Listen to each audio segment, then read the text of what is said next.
Hello viewers, আসসালামু আলাইকুম। আজকে বানাবো আমি চিকেন মোমো। এখানে হাড় ছাড়া মুরগি বুকের মাংস নিয়েছি 3 পিস। আপনারা আপনাদের পরিমাণ মতো নিয়ে নেবেন। পুর তৈরি করার জন্য একটি ফ্রাই প্যান বসিয়ে দিলাম। পরিমাণ মতো তেল, পেঁয়াজ কুচিগুলি ভেজে নিব।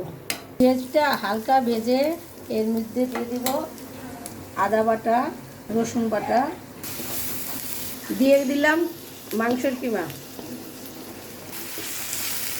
আলু সিদ্ধ করে নিয়েছি। এটা এবার ম্যাশ করে দিয়ে দিব।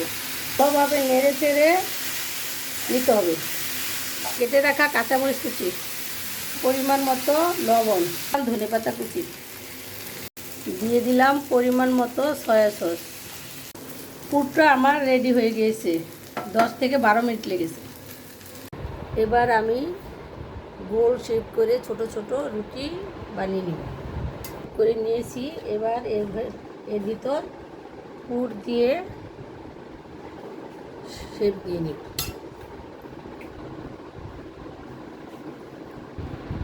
কুচি কুচি করে ভাঁজ দিয়ে নিব।